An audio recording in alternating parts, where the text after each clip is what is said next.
All right, so we're diving deep today, getting into something we know you're interested in, how to get your child financially prepared for those big college internships. It's a big one, yeah.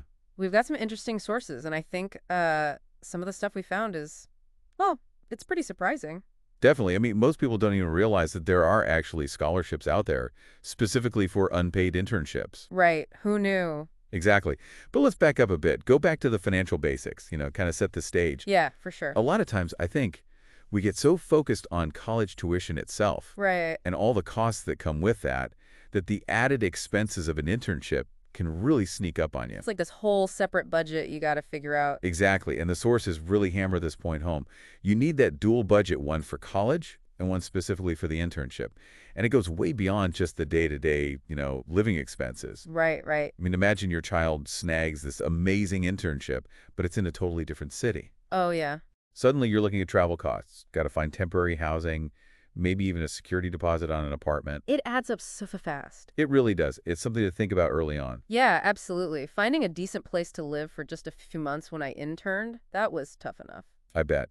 And on top of that, all the sources we looked at, they really emphasize this idea of financial literacy. Yeah. Like, it's not just about managing money. It's about understanding the value of different internship opportunities, For right? sure. I mean, on the surface, a paid internship sounds ideal, Obviously. but an unpaid internship, if it's with the right company, Right. that could give your kid incredible skills and connections that are valuable in the long run. It's more about weighing those long-term benefits against what's happening financially right now. How do we help them make those decisions, though? Yeah, I mean, Some of those unpaid internships might be great for their resume, but could put a strain on things financially. for sure, I think the sources recommend just being really upfront and honest, having conversations about expectations and responsibilities, who's chipping in, what are the absolute necessities versus the things that would just be nice to have. Okay, that makes sense. And this is where, speaking of must-haves, this is where that good old emergency fund comes in. Right, right. That financial safety net. Exactly. That rainy day fund everyone talks about.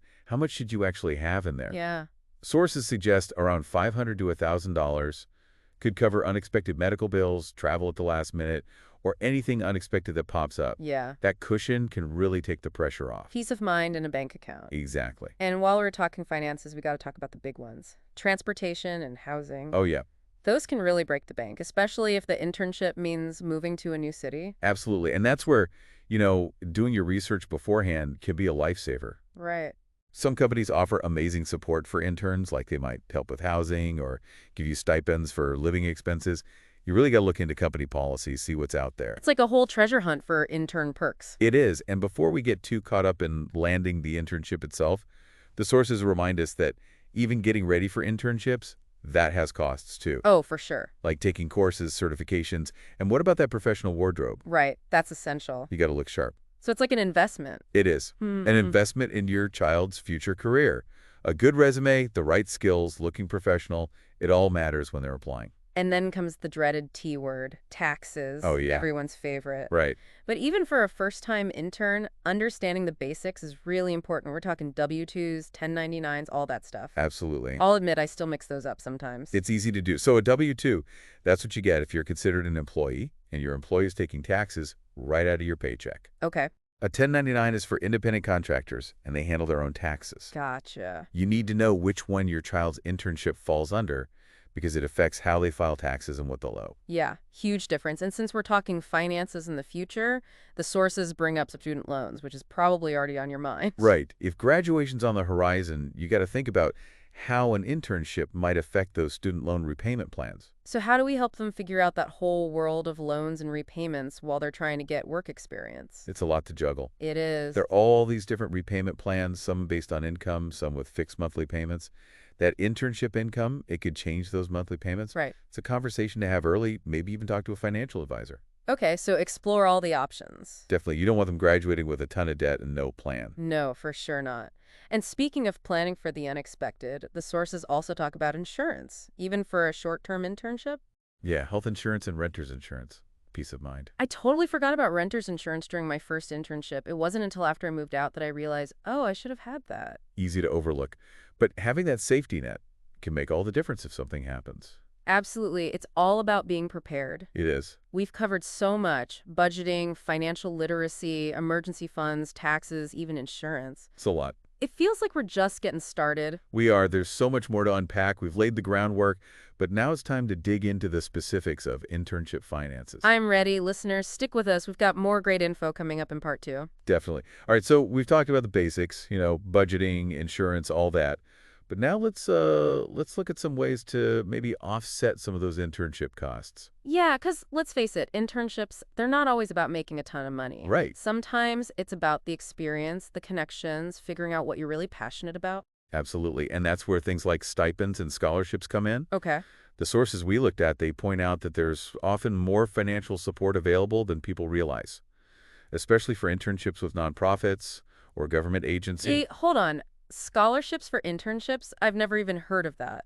It's true. A lot of organizations, they see the value that interns bring, and they want to make those opportunities open to more students. Right. So they offer stipends, sometimes even scholarships, to help cover living expenses, travel costs, even things like professional development. Wow. That could be a game changer for students who are really passionate about something but can't afford to do an unpaid internship. Exactly. And it's really worth looking into the details of those stipends. Okay. Like, is it a one-time payment or is it spread out? What expenses will it actually cover? Right. Knowing those things up front makes budgeting way easier. So it's like there's this whole financial ecosystem for interns that we need to navigate. It is. And speaking of preparation, let's not forget about the costs that come with career development, beyond just the internship itself. Okay. The sources talk about things like getting ready for interviews, travel costs for those interviews, even tools for creating portfolios. It feels like every step has its own financial stuff to consider. It does. And it can vary a lot depending on the field. Oh, yeah, of course. Like, a graphic design intern might need to buy certain software. A photography intern might need new equipment. Okay. It's different for everyone. This is a lot to keep track of. How can parents and students make sure they don't miss anything? Well, organization is key. One thing the sources suggest is having a separate bank account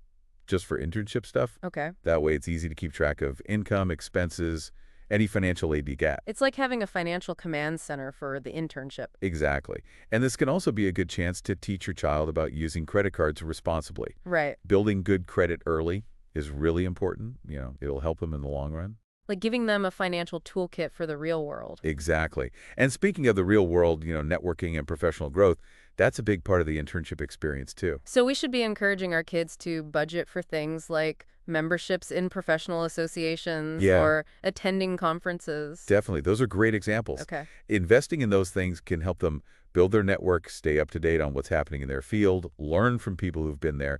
It's like setting the foundation for a successful career, even before they graduate. That's a great way to think about it. But how do you balance supporting your child financially during this time with encouraging their independence? That seems tricky. It is. It's a balancing act. Yeah. The sources talk about being open and honest about expectations. Okay. Like, what expenses will you, as parents, cover? What will be your child's responsibility? Right. Maybe you create a budget together, explore financial aid options, even have your child contribute through part-time work. So it's not just giving them a blank check and saying good luck. It's more of a team effort. Exactly. It's about using this internship as a real-life lesson in managing finances, becoming independent, giving them the power to make decisions and learn from those decisions, the good and the bad. That's super valuable. Like a financial boot camp, but for the real world. You could say that. And as they're figuring all this out, it's important to keep those long-term career goals in mind. Right, right. Our sources, they emphasize looking at what the internship will actually give back. In terms of ROI, return on investment. Yeah, but not just financially. What about personal growth, professional development? Okay. Does it give them real-world experience in their field? Will it open doors to mentorships or future jobs? Those are the questions to ask. And it's not just about what happens during the internship. It's about what comes after, too. Exactly. Helping your child plan for that transition is huge. Yeah. Whether they need to save up to move after graduation, go to grad school, or land that dream job, having a plan makes all the difference. It's like giving them a roadmap, not just a one-time experience. That's a great way to put it. And remember, this whole process, it's not just about numbers and spreadsheets. Right. It's about building your child's confidence, helping them become financially independent. Giving them the tools and knowledge they need to manage their money, now and in the future. Exactly. With that in mind, let's move on to our final thoughts and wrap up this deep dive into internship finances. Wow, we've been through a lot. We have Budgeting, financial literacy, hidden costs, scholarships for interns. taxes, insurance, even how this all ties into student loans. Yeah, tons of info. But I think the big takeaway for me is that prepping for an internship, it's not just about the money. Oh, absolutely. It's about helping your kid, guiding them as they move from college life into the working world. It's about giving them the skills and the confidence, not just to manage money, but to really take charge of their financial future. It's those talks, those moments that can really make a difference. You got it. And it's a journey, not a finish line. There will be surprises, maybe some expenses you didn't see coming, maybe a financial slip up here and there. It's part of learning. Like anything new, right? You learn along the way. Exactly. And if you're open, talking about it all, giving the right support, you can help your child turn those hiccups into, well, into lessons learned. So as we wrap this up, what's that one piece of advice you'd give parents starting out on this journey with their kid? That's a good one. What's the most important thing they should remember? Start those conversations early. Don't wait till the internship offer is on the table. Right. Talk about their dreams, what they want to do, their financial goals, what they expect from this whole experience. Yeah, getting that foundation in place early can save a lot of stress later. For sure. Could be a simple chat about budgeting, looking into different internships, even just what they're interested in, what they love. The key is to get that dialogue going, make a space for those conversations that will help your child succeed. Which brings us to our final thought for you, dear listener. What's one conversation you can have with your child today to put them on the path to financial success, not just for the internship, but for their future? It's a good question. What's that one bit of wisdom, something you wish you'd known when you were starting out? Share that, kick off that dialogue, start that journey together. Well said. It's not just about the money. It's about giving our kids the knowledge, the skills, the confidence to handle their finances with a clear vision and purpose. Thanks for joining us for this deep dive into internship finances. We hope you've learned a lot and that you feel ready to support your child on their road to success. Until next time.